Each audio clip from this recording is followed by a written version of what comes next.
2014 সাল ভারতে একটি নতুন সরকার আসে। সেই বছর থেকেই 20 কোটি মুসলিমদের জীবনে শুরু হয় এক ভিন্ন অধ্যায়, যার প্রতিটি পৃষ্ঠায় লেখা আছে বৈষম্য, ভয় আর অনিশ্চয়তার কথা। নরেন্দ্র মোদী ক্ষমতায় আসার পর থেকে আইন, প্রশাসন এবং সমাজের বিভিন্ন স্তরে এমন কিছু পরিবর্তন লক্ষ্য করা গেছে যা সরাসরি প্রভাব ফেলেছে এই মুসলিম জনগোষ্ঠীর উপর। আজকের এই ভিডিওতে সেই পরিবর্তনগুলোর উপর সরকারি নথি, আদালতের রায়, মানবাধিকার সংস্থার প্রতিবেদন এবং আন্তর্জাতিক গবেষণার আলোকে বিশ্লেষণ করব। আসসালামু আলাইকুম, আমি সালমান ফার্সি আছি আপনাদের সাথে। চ্যানেলটা সাবস্ক্রাইব করার অনুরোধ রইল। 2019 সালের ডিসেম্বর মাসে ভারতীয় সংসদে পাশ হয় নাগরিকত্ব সংশোধনী আইন। এই আইনের মাধ্যমে পাকিস্তান, আফগানিস্তান এবং বাংলাদেশ থেকে আসা হিন্দু, শিখ, বৌদ্ধ, পার্সি ও খ্রিস্টান সম্প্রদায়ের মানুষের জন্য ভারতীয় নাগরিকত্ব পাওয়ার পথ সহজ করা হয়। কিন্তু এই আইনের সবচেয়ে বিতর্কিত দিক হলো এতে মুসলমানদের সম্পূর্ণভাবে বাদ রাখা হয়েছে।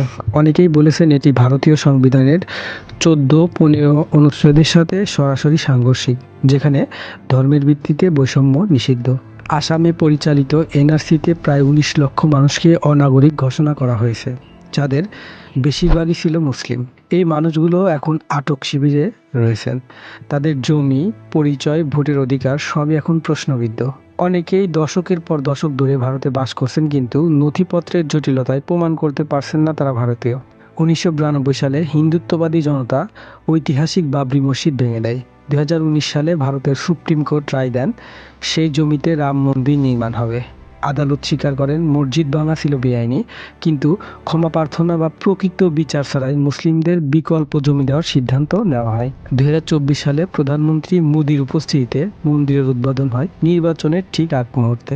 উত্তরপ্রদেশ সহ বেশ কয়েকটি বিজেপি শাসিত রাজ্যে মসজিদ ও মাদ্রাসার বিরুদ্ধে নিয়মিত অভিযান চলছে। কখনো অবৈধ স্থাপনা আখ্যা দিয়ে, কখনো হিন্দু মন্দিরের নিচে মসজিদ এই দাবি তুলে। জ্ঞানব্যাপী মসজিদ, মধুরার শাহী ঈদগাহ, সম্বলের শাহী জামে মসজিদ, এই মামলাগুলো এখনো আদালতে বিচারাধীন। উত্তরপ্রদেশের মুখ্যমন্ত্রী যোগী আদিত্যনাথ, তিনি বুলডোজার বাবা নামে পরিচিত পেয়েছেন, কারণ তার নির্দেশে রাজ্য জুড়ে মুসলিম অভিযুক্তদের বাড়ি ও দোকান বুলডোজার দিয়ে গুঁড়িয়ে দেওয়া হচ্ছে। বিচার শেষ হওয়ার আগেই মূলত এটা করা হয়।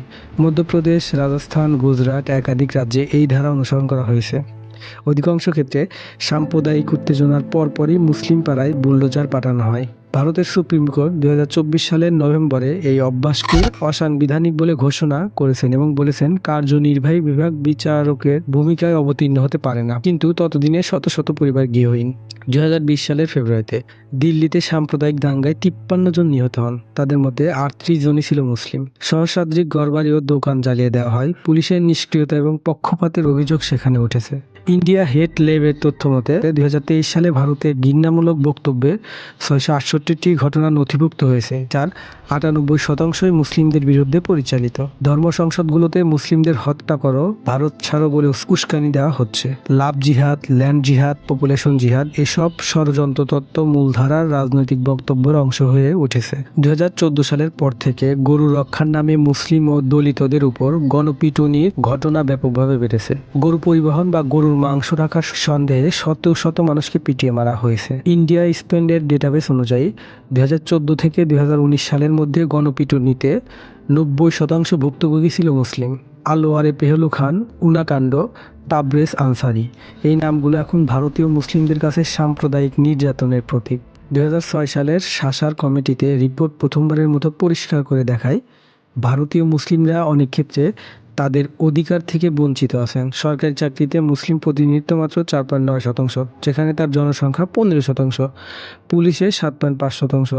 আইএস ক্যাডারে তো আরও কম মুসলিমদের সংখ্যা। 2024 সালে ওয়াকফ সংশোধনী বিল পাশ হয়েছে, যাকে মুসলিম ধর্মীয় সম্পদ নিয়ন্ত্রণের পদক্ষেপ বলছেন বিশেষজ্ঞরা।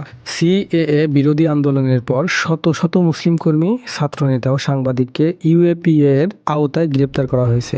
এই আইনে জামিন পাওয়া প্রায় অসম্ভব। উমর খালিদ, শারজিল ইমাম, মিরান হায়দার বছরের পর বছর কারাবন্দী।